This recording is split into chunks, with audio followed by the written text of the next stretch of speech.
Hello friends, welcome to my Java tutorial. Happy coding की इस class में आप सभी का वेलकम है। और आज से हम लोग जावा का ट्यूटोरियल स्टार्ट करेंगे जिसमें हम कोर जावा को अच्छे से पढ़ेंगे फ्रॉम स्क्रैच टू एडवांस। तो आज का जो लेक्चर है, इस लेक्चर में हम जो कवर करने वाले टॉपिक वो है इंट्रोडक्शन ऑफ जावा।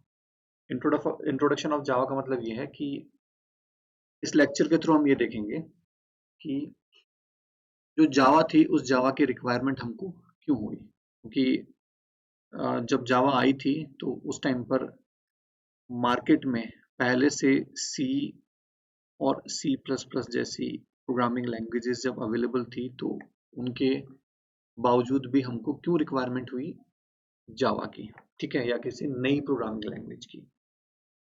चलिए स्टार्ट करते हैं। देखिए, जावा का जो इन्वेंशन हुआ था वो 1990s के स्टार्टिंग में हुआ था, ठीक है। तो उस टाइम पर क्या हुआ था कि जो केबल टीवी थी, आप लोगों ने देखा होगा कि अ, बहुत सारे अपनी कॉलोनी में जो खंबे हैं लाइट वाले, उस पर आपने देखा होगा कि बहुत मोटा एक वायर जा रहा होता है, केबल टीवी का वायर जिसको आप लोग जानते हैं।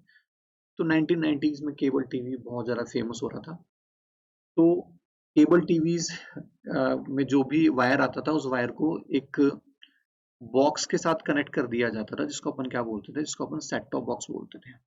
आज भी सेट टॉप बॉक्स तो आप लोगों के घरों में होगा। जब आप ऊपर जो एंटीना लगा हुआ है आपकी छत पे, छोटा एयरटेल हो गया, अ, या फिर टाटा स्काई हो गया, इन सब के एंटीना से आज भी आप सेट टॉप बॉक्सेस को यूज में ले रहे हैं। या फिर अगर आपने कोई ब्रॉडबैंड कनेक्शन ले रखा है तो वो लोग भी आजकल सेट टॉप बॉक्स देते हैं। तो सेट टॉप बॉक्स बनना आया। तो ये जो सेट टॉप बॉक्स था, इसे स्मार्ट सेट टॉप बॉक्स बनाना था, यानी कि आपका जो रिमोट है उस रिमोट के थ्रू उसको सिग्नल देना था, और उससे क्या होता था कि चैनल चेंज होना था या जो भी एक्शन परफॉर्म होना था वो यहाँ पर करवाना था इनको। तो ये जो सेट टॉप बॉक्स, जो स्मार्ट सेट टॉप बॉक्स बनने की जो स्टार्ट किया था, जिसके पास आया था, वो उस टाइम पर एक कंपनी हुआ करती थी, सन माइक्रो सिस्टम्स, जिसे सी लैंग्वेज बनाने का भी हम कह सकते हैं कि इन्होंने बनाया था, ठीक है। तो उस टाइम पर क्या हुआ कि एक टीम थी, जिस टीम को बोला गया कि आपको स्मार्ट सेट टॉप बॉक्सेस बनाने हैं। तो इनके पास अवेलेबल ये दो ही प्रोग्रामिंग लैंग्वेज थी, सी या सी प्लस प्लस। तो इन्होंने क्या किया कि मार्केट से रैंडमली ऐसी एक सेट टॉप बॉक्स उठाकर लाए, ठीक है। एक सेट टॉप बॉक्स लेकर आए और उसको उन्होंने कोड किया, ठीक है। किसमें कोड किया? सी प्लस प्लस में कोड किया। तो ये सेट टॉप बॉक्स है वो सक्सेसफुली स्मार्ट भी बन गया। क्या हुआ? सक्सेसफुली स्मार्ट भी बन गया। अब लेकिन जो इश्यू आया वो क्या इश्यू आया? इश्यू ये आया कि मार्केट से जब ये जो सेट टॉप बॉक्स ये लोग खरीद के लाए थे, ये कोई XYZ कंपनी का था, ठीक है। इन्होंने क्या किया कि एक दूसरी कंपनी का सेट टॉप बॉक्स लाए, मान लो कोई ABC कंपनी है, उसका सेट टॉप बॉक्स लेकर आए, और जो सेम कोड इन्होंने लिखा था वो कोड इसके ऊपर भी अप्लाई किया। तो जब इन्होंने इसके ऊपर अप्लाई किया, तो जो कोड इस XYZ कंपनी के सेट टॉप बॉक्स पर सक्सेसफुली चल रहा था, वो यहाँ पर नहीं चल पाया, ठीक है। क्यों? क्योंकि मशीन जो डिपेंडेंसी थी, ठीक है, मशीन डिपेंडेंसी थी, वो सी या सी प्लस प्लस के कोड की होती है कि अगर उसको आप किसी एक कॉन्फ़िगरेशन के, किसी एक पर्टिकुलर कॉन्फ़िगरेशन के, हार्डवेयर कॉन्फ़िगरेशन के किसी भी सेट टॉप बॉक्स के लिए आपने कोड लिखा है, तो जरूरी नहीं कि वो दूसरे हार्डवेयर कॉन्फ़िगरेशन के साथ वो चल जाए, वो वहां नहीं चलेगा, ठीक है। बहुत मतलब कि कंफ्यूजिंग वाला ये वाला केस था कि सी प्लस प्लस के साथ सबसे बड़ा इश्यू क्या था कि उसको जिस मशीन के साथ कोड कर दिया गया उस मशीन पे तो चलेगा, लेकिन दूसरे मशीन पे वो दिक्कत देगा। तो उनका दो ऑप्शन थे। पहला ऑप्शन ये था कि मार्केट के अंदर जो भी नई कंपनी आए और जो भी सेट टॉप बॉक्स बनाए, उन सभी के लिए अलग अलग कोड लिखे, बहुत मुश्किल था, ठीक है, अलग अलग कोड कैसे लिखे। या फिर सेकंड, जो आपके जो कस्टमर्स हैं, उन कस्टमर्स को फोर्स करे कि वो सिर्फ और सिर्फ XYZ कंपनी का ही सेट टॉप बॉक्स खरीदे, बाकी किसी के कंपनी का ना खरीदे। तो दोनों ही चीजें थी। ना तो हम हमारे कस्टमर्स को ये फोर्स कर सकते थे कि आप सिर्फ XYZ कंपनी का सेट टॉप बॉक्स ही खरीदो, ना ही ये पॉसिबल था कि आप कोई भी नई कंपनी आ रही है उसके सेट टॉप बॉक्स के लिए अलग से कोड लिखो। इतना कितना कोड लिखोगे आप? तो इस प्रॉब्लम को सॉल्व करने के लिए 1990s में, ठीक है, इस प्रॉब्लम को सॉल्व करने के लिए 1990s के यानी कि 91 के स्टार्टिंग में जो सी प्रोग्रामिंग थी वो आप जावा थी, जावा बनना स्टार्ट हुआ।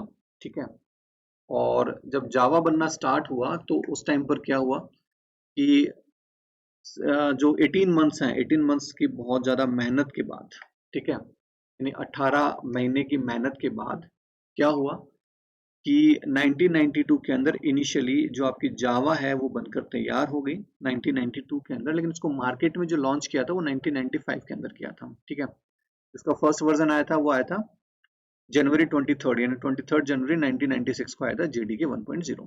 ठीक है, ऑब्जेक्टिव क्या है? To prepare simple electronic consumer goods. तो इलेक्ट्रिक कंज्यूमर गुड ही था सेट टॉप बॉक्स हमारा, तो उनको प्रिपेयर करना इसका मेन गोल था। ठीक है, इनिशियली इसका नाम जो दिया गया था वो दिया था ओक। ठीक है, जो अमेरिकन नेशनल ट्री है जिसका नाम ओक है, इन्होंने ओक के नाम से इसका नाम रखा। और 1995 के अंदर जो है, ठीक है, इसको नाम रीनेम करके क्या कर दिया गया, जावा कर दिया गया। पहले इसका ओक था, बाद में जावा कर दिया गया। उसके उसके पीछे भी कहानी क्या थी कि जब ये इसको इस ओक को जब रजिस्टर करवाने गए तो वहां पर उन्होंने देखा कि पहले से कोई कंपनी है जो कि ओक के नाम से रजिस्टर्ड है। ठीक है, तो उन्होंने क्या किया, इसका नाम जावा रख दिया, जो कि किसी एक कॉफी की कोई एक ब्रीड होती है। ठीक है, सन माइक्रो सिस्टम्स ने इसको बनाया था। ठीक है, फिलहाल सन माइक्रो सिस्टम्स को किसने खरीद लिया है?